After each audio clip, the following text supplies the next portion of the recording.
Hayashein tachas hamota b'sukkah. Somebody who sleeps under his bed in the sukkah, comma, lo yotzi yidei chivasa, is not yotze his chiyuv of sleeping in the sukkah. Amar Rabbi Yehuda, says Rabbi Yehuda, noegim hayinu comma, we had the minhag, shehayinu, that we would, yisheinim tachas hamita, we would sleep under this mittah, b'fnei as it came in front of the chachamim, comma, v'loi amru lo nadava, and they didn't say anything to us, full stop. Which is to imply that there's nothing wrong with sleeping under the bed, otherwise the Chachamim would have said something to them. Amar Reb Shimon, says Reb Shimon, Ma'isa b'tovi avdei Reb Gamliel. There was a story with the Eved, the Tovi, the servant of Reb Gamliel, Kama, Shahaya Yoshein Tachas Hamita, who was sleeping under the bed, Kama. Va'amar lehem, Reb Gamliel is a Kenim. Reb Gamliel said to the Kenim, open quotation, this is what Reb Gamliel said. Re'isem Tavi Avdi. Have you seen Tavi, my servant? Shuhu Talmid Chacham, that he is a learned person. Ve'yodeh, and he knows. Sha'avadim P'turim min HaSukkah, that Avadim are pot from Sukkah. And we said P'turim min HaSukkah footnote. The reason why Avadim are pot from Sukkah is because they're the same as women, and women are pot from Sukkah because it's a mitzvah say Shazman Groma. Lefikach, therefore, said Reb Gamliel, Yoshin hu tachas hamita, he is sleeping under the bed. Close quotation. That was what Reb Gamliel said to the Zakanim about his servant Tavi, which is a Ulafi Darukenos. Now Reb Shimon's we're going back to Reb Shimon. Reb Shimon. This is all Reb Shimon speaking. It says Reb Shimon Ulafi Darukeno. And by the way, Lamadno Kama, we have learnt Sha'yashein Tachas Hamita. Somebody who sleeps under the bed, La Yotzi Dei Chavas, is not Yotzes Chiv. Why? Because Reb Gamliel said that the reason why Tavi Avdoi could sleep in the sukkah because he's potter from sukkah, and therefore he can sleep under the bed because he doesn't need to be in the sukkah, implying that someone who should be in the sukkah and doesn't need to be in the sukkah cannot be sleeping under the bed. Right. Now, under the bed, the problem under the bed, Akdama, this is a footnote for the Gemara. The problem of sleeping under the bed in the sukkah is not just because there's something blocking his on top of him from his sukkah, it's its own oil. Brilliant. Yeah, it's its own oil. Says the Gemara, to be its own oil of a person, it has to have 10 tefachim. And the Gemara took on that the regular bed doesn't have 10 tefachim under it. Says the Gemara, V'haleka asara, question mark. There isn't 10 tefachim. Terugama Shmuel. So Shmuel explained the Mishnah, B'mit asara, that we're talking over here, that the bed is 10 tefachim high, and therefore he is now in his own enclosure. He's not sleeping in a sukkah. I've got a question. Off you go. £5. The Gemara, the Mishnah is trying to tell us about the halacha, right? Right. And the halacha was, anyone who sleeps under a bed isn't yotze. According to Tanakama, right? Right, then we find out, oh, by the way, it's not a normal bed. It's an obscure type of bed, which is awesome. That is true, right? You should really say, anyone who sleeps under an oil isn't... That is a very good question, I like it. Wow. Why did it say, Hayashein tachas ha'oil b'mita, b'sukkah? So where else are you going to learn then about what can be an oil and what not? No, well, if it would say Hayashein tachas ha'oil, says Moshe, then we would know that oil, which is 10 tefachim high, is a problem, is a better problem. I don't know, measure it and see if it's an oil. Someone who sleeps under a bed is not always going to have a problem because it's only if the bed's 10 tefachim high. So it should say someone who sleeps in an oil in the sukkah is not yotzes chiyuv, and if a mittah is an oil, well, that will depend if it's the right size. Why are you giving an specific item? Right. Afterwards you're just going back to the general rules applied to that. Exactly. That's a good question. I like it. I have to check it up, Lineda. Tanan. By the way, you owe him a $5, yeah? No, he owes me a $5 for asking a question. Tanan Hassam. Tanan Hassam. So this is now going to go off the road, and we're going to get back to our mission at the end of this sugya. So Tanan Hassam, this mission is now discussing the halacha of tumah. So the halacha of tumah is that if two things, a mace is under a roof, and under that same roof is kalim, or a person, then they become tameh also. Now, for the area to be considered a roof, it has to be an area of a tefach wide, by a height of a tefach. Yeah, tefach al tefach, barum tefach. This is not the 10 tefach that we're just discussing now, it's a different shir, this is a shir of tumah. 10, 1 by 1 by 1, tefach. So that's what the Mishnah is talking about, that kind of ohel. So echad choy, whether this hole that we're discussing here, which makes tumah go over, is a hole shechoruhu mayim, that water made this hole, and we said the example is when you've got a river like flowing down, and as it flows, it causes underneath. The riverbed. Basically by nature. By nature, exactly. Oish rotzim, or animals made the hole. Oish achlosai melechas, or you've got bad earth, which is like salty earth or something like that, which corrodes and makes holes in the ground. V'chein madbech avonim, you've got a pile of stones, and as he piled up the stones, he by mistake left the tefach al tefach with a height of tefach in the middle of madbech avonim, a pile. How do you say a pile? I don't know. Can't remember. Madbech avonim, Palestine, v'chein soyal shal keres, or a stack of beams. Which again, in that also, he left in some way in the stack a tefach al tefach with a height of tefach, and on top of it is a roof. All these things are mahil ala tumah, all are called the oil for tumah, that anything which is under that same place with tumah will also become tomei. Now, Rabbi Yehuda says, Kol oil, any oil, she'einoi asu bidei adam, that's not man-made, eino oil is not oil. So we added in here as a footnote, which is a very important footnote, even though when you make a pile of stones, then the pile of stones is man-made, and the beams also were put there by a person, because he didn't intentionally want there to be a space of a tefach by a tefach with a height of a tefach in it. It just ended up by there by mistake while he was piling up.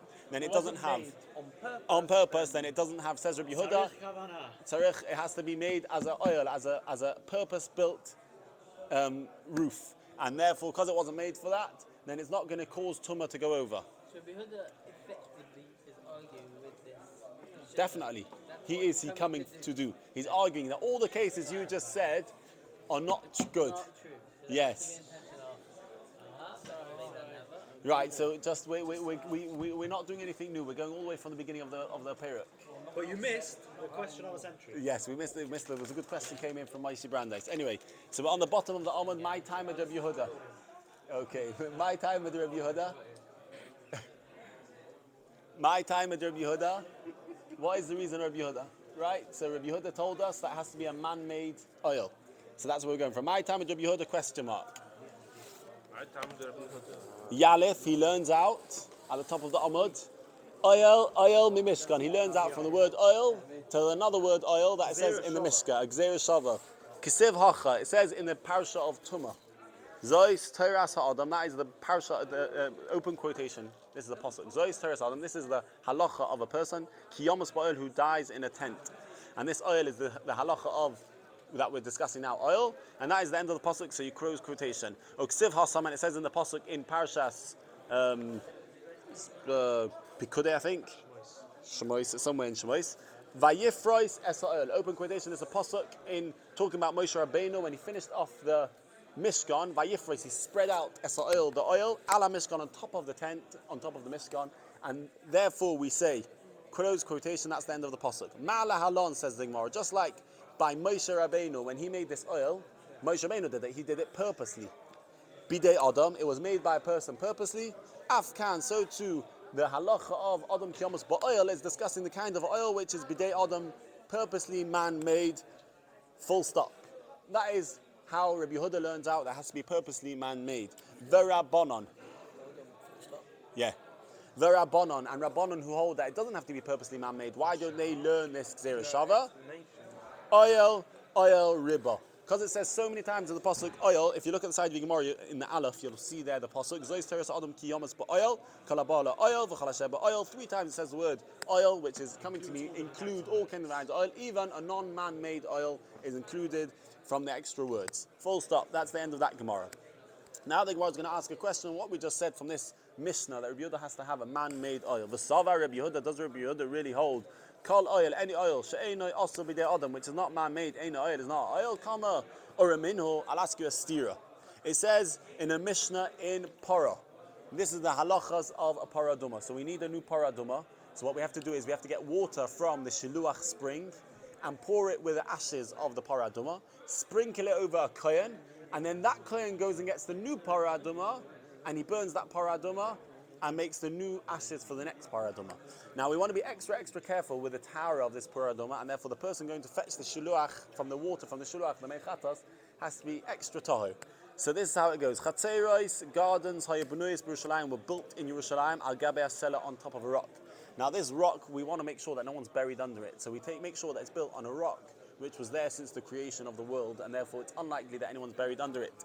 V'tachtehem chalal, and underneath this rock they made a hole, which we know the halacha is that when you've got a tefach al tefach, burum tefach, not only does it cause tumah underneath it, it also stops tumah going up higher it. So if there's tumah under this stone, now that you've got this space of a tefach al tefach, burum tefach, no tumah will carry on up. So now we're basically eliminated any option of tumah coming up from underneath this garden. Mimnei kevatom, because we're worried about deep down kevarim. Umavim noshim ubros, and we brought pregnant women.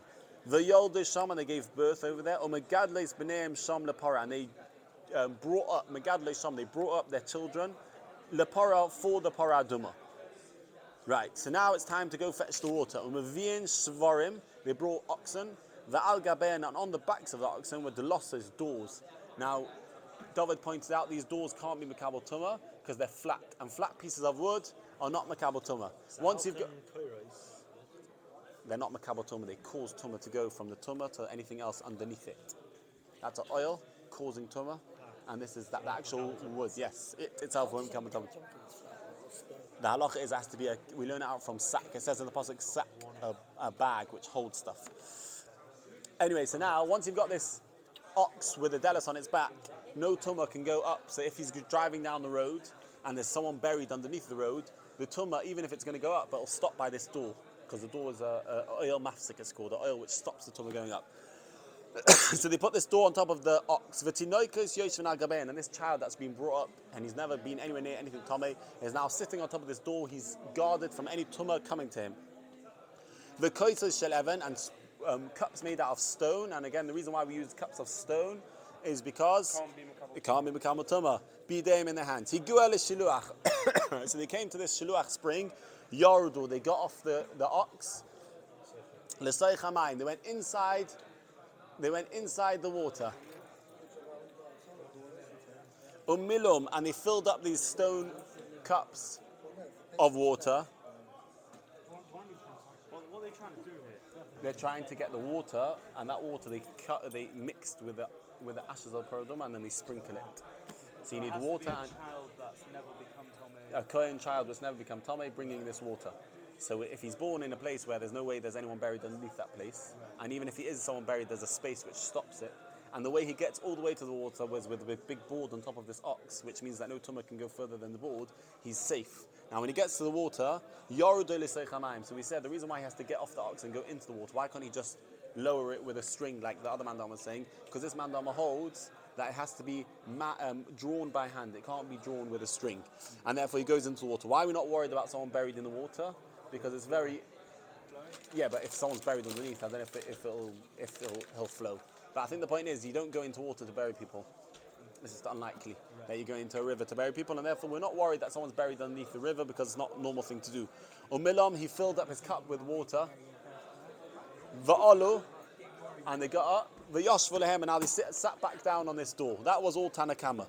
Rabbi Yosi Omer says, Rabbi Yosi, Mimkaimai, from his place on top of the door, Hayam Shalshel, he would lower his bucket, Mamale, and fill up. Mimnei Kevatahim, because Rabbi Yosi was worried about the very, very, very, very, very small chance that maybe someone is buried under the water, and there's no problem of going out, of staying on top, because you're allowed to be Mishalshel. Full stop. So that's all a Mishnah in Parah. Now we're going to do a brisa which is talking about this Mishnah, Vatanya, and we learned in a brisa. Rabbi Yehuda Omer, Rabbi Yehuda, who's discussing this case of this child going to fetch the water, says, Loi hayom aviin delosis. They didn't bother bringing doors, or they didn't bring doors, shall I say? Ela shvarim, full stop. They only brought the oxen, and what was his oil mafsik? What's made sure? Full stop. The stomach was the stomach was the main was what stopped. Yeah, the stomach is a nice wide oil, and that's what stopped the tumah going up. Says the Gemara now, question, Vahashvarim, oxen, the oil she'ein asa b'dei adamhu. These oxen are not man-made, and we just said Rabbi Yehuda holds the oil which is not man-made doesn't stop tumah and isn't called the oil, and therefore won't stop the tumah going up further. So why does Rabbi Yehuda hold that it's good enough for this child to be on an ox without a door? It's not man-made. Ukatani, and we just learned in the Brisa, Rabbi Yehuda says, Lo hayom aviin delosis. It didn't bring doors, ela shvarim, only oxen, and we're relying on the oxen, question mark. So how could Rabbi Yehuda rely on shvarim? They're not man-made. Yeah, you can put a footnote, ela shvarim, and they're not man-made. Ki asa Rav Dimi. So when Rav Dimi came, Amar Rav Laza, he said the name of Rav Laza, big teretz. Moida Rabbi Yehuda. Rabbi Yehuda's moida that even an oil which is not man-made, kimloi egrof, which is as wide as a fist, but not the regular person's fist, the fist of a big man, which is bigger than a tefach, then he's moida that it can be even not man-made, full stop. So that is the teretz. That when did Rabbi Yehuda say that has to be man-made is only when you've got this tefach by a tefach, the height of a tefach. But if you've got an egrof by an egrof, the height of an egrof, then even when it's not man-made, you're good to go. And therefore this show was at least a lot more than a tefach. It was quite, an ox is nice and wide. And therefore Rabbi Yehuda agrees that you can use just the ox. New question now. No, not new question. Brisa. Tanya Nami Hachia. Brisa, which is going to tell us this same point that Rabbi Yehuda agrees you can have a non-man-made oil as long as it's very wide. Umayda Rabbi Yehuda, the Brisa says, Umayda Rabbi Yehuda. Rabbi Yehuda agrees b'shkifin in the indentations in the mountain. When you've got rocks falling, the higher rocks are sticking out. That is called the oil for tumah. Of an ikika slime, and in the cracks of the big rocks, that these are going to be called oil to be an oil mafsik and to be called tumah.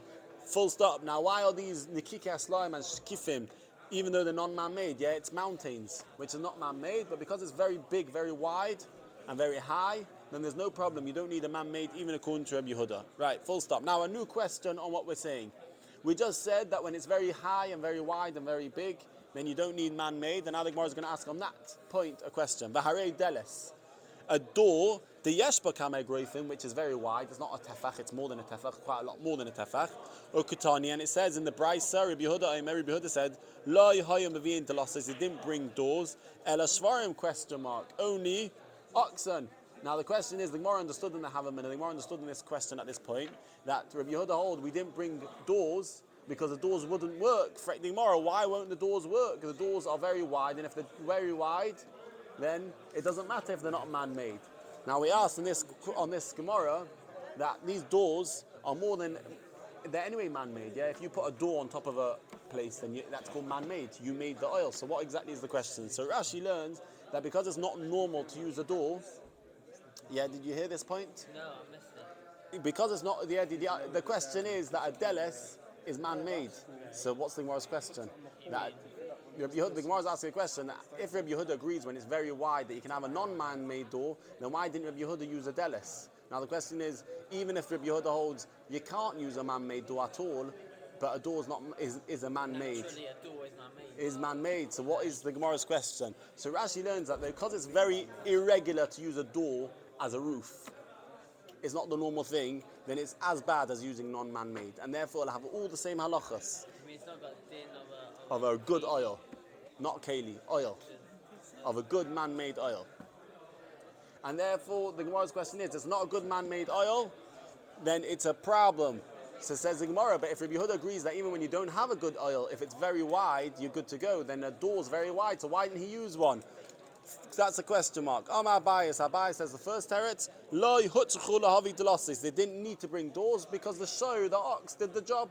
The ox was the oil, and they didn't bother with the doors because they didn't need one. That's teretz number one. Now it's something new for all the guys who. Can't you say that if you to rely on the thing as an oil, his legs are hanging down. Whoa, very good, very good. In a minute, the Brisa, here it's not pointed out, but if you look on Ahmad Base, when the Gemara quotes this Brisa again, there it makes sure to point out that he's sitting on top with his legs folded on top. We'll see. Very good. Rava Amma. It's still risky.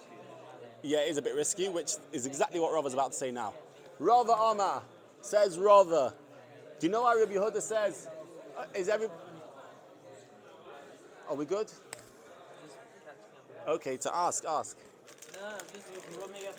just have you heard of it? Yes. He said you didn't bring doors, you only brought oxes. Yeah, and the oxen was the oil. Because doors don't work.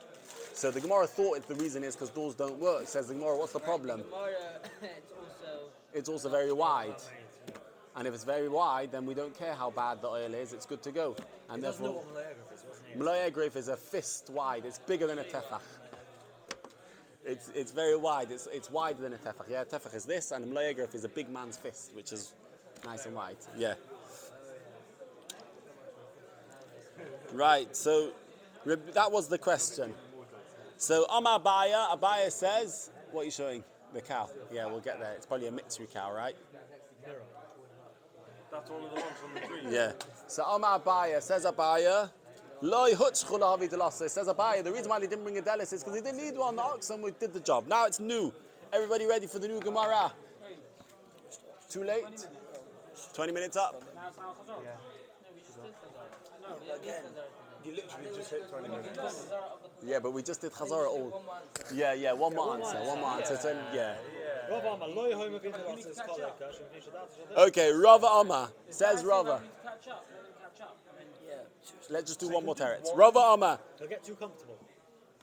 Rava Amma says Rava, comma, Loi hayom aviin delassos. They didn't bring doors, kol ikka at all, comma. Why? Shebitmnei, because Shadatoy shel tinuk, the mind of a child, gasol is comfortable. He's going to get too comfortable on a deles. And once he's not worried, he's comfortable, then Shema Yoitzi, maybe he'll stick out Roisha, his head, or Echad Mevarov. So he's sitting on this big deles and he's comfortable. So he'll just stick out his head to look at something, or stick out his legs to relax and chill. And once he sticks his leg over the side of the door, he's now got nothing stopping the tumah going up. Because he wants to stretch, or he wants to see something far out. Yeah, but he's just going to go just over the edge. If he falls off the door, No, he's not trying to fall off. He's comfortable now, so he's happy to lean over. When you're on your big wide space, you're not scared of falling, so you don't mind leaning over. Now he might lean over just over the edge of the door, and then boom, he's hit by tumah, or he could be hit by tumah. it's comfortable. Yeah, as long as he doesn't lean over further than the door. If he does lean over further, so we're going to say in a minute. This is what they should be asking when there's no door. Yeah, but when there's no door, he's going to be too scared because it's very rocky. So you keep straight and you stay stiff. He's a 7-year-old, don't forget. Yeah, but think about it. Have you ever been on a camel? Yeah, exactly. Have you ever been on a camel? It's pretty scary. Yeah, but you do. And imagine you wouldn't have your legs along the side of the camel. You have to keep your legs on top and stay balancing. Exactly, and you'll be sticking out your legs over the edge or your head to see. Okay, Shema Yoitzi. Maybe he'll stick out his head, or one of his limbs, and he'll become Tommy. Bekeva hatoim, yeah? So that's what we're worried about. Now let's just finish off. Tanya Kavasei the Rabba. We've got a brisa. Tanya Kavasei the. So we just stop here. Let's stop here.